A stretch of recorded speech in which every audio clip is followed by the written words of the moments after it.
Welcome to আর রান্নাঘর। বন্ধুরা, আজকের রেসিপি চিংড়ি ভাপা। এই চিংড়ি ভাপা একটা অসাধারণ রেসিপি। ইলিশ ভাপা তো খেয়েছেন আপনারা, অনেকেই জানেন। একবার চিংড়ি ভাপা করে দেখুন। ছোট ছোট চিংড়ি, খুব ছোট নয়, মিডিয়াম সাইজের, লবণ, হলুদ আর লাল লঙ্কার গুঁড়ো দিয়ে আমি আর একটু হাফ চামচের অল্প জিরে গুঁড়ো দিয়ে ম্যারিনেট করে আমি 10 মিনিটের জন্য রেখেছি। বেশি নয়, একটু মশলাটা চিংড়ির মধ্যে ঢুকে গেলে ভালো। এবার কড়াইয়ে তেল গরম করেছি, দিয়ে সমস্ত চিংড়িগুলো দিয়ে দিয়েছি। বলে রাখি কি, এখানে আমি চিংড়ি ভাজবো না, জাস্ট চিংড়িটা একটু সাঁতলে নেব, যেটা বলে জাল দিয়ে নেওয়া। চিংড়িটার একটু কাঁচা গন্ধটা চলে যাওয়া পর্যন্ত আমি একটু মিনিট 5 হয়তো আমি রেখেছি। একটু জল জলই থাকবে, অসুবিধা নেই। আর ভেজে নিলেও অসুবিধা নেই, তবে যেহেতু এটা কাঁচাই রান্না করা যায়, কিন্তু আমি একদম কাঁচা করিনি, বাচ্চারা খাবে, সেই জন্য আমি একটু সর্ষের তেলে সাঁতলে নিলাম। এবার আমি একটু নারকেল নিয়েছি, নারকেল করা ছিল, আর 2 রকম সর্ষে আর বেশ খানিকটা পোস্ত। এবার এটা কিন্তু আমি আর একটু টেস্টের অনুযায়ী একটু লবণ দিয়ে আমি এটা বেটে নেব। আমি শিলপাটায় বাটলাম, আপনারা মিক্সিতেও বেটে নিতে পারেন।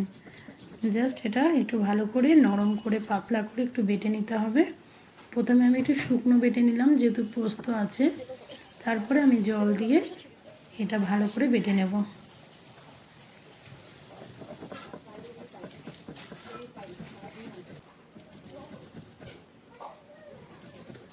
দেখুন আমার বাটা হয়ে গেছে। এবার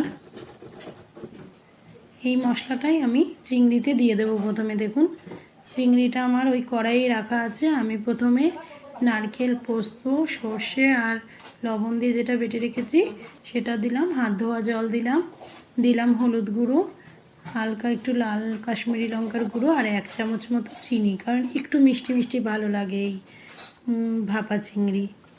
দেখুন এবার ভালো করে মাখিয়ে নিলাম। আমি কড়াইয়ে মাখিয়ে নিলাম এই কারণেই, যেহেতু মশলাটা আছে, তেল আছে একসাথে, ওই জন্য মাখিয়ে নিলাম।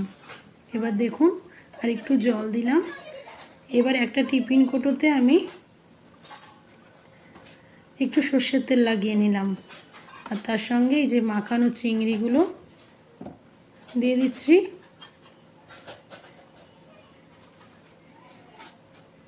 আর তার সাথে দিয়ে দেব, দেখুন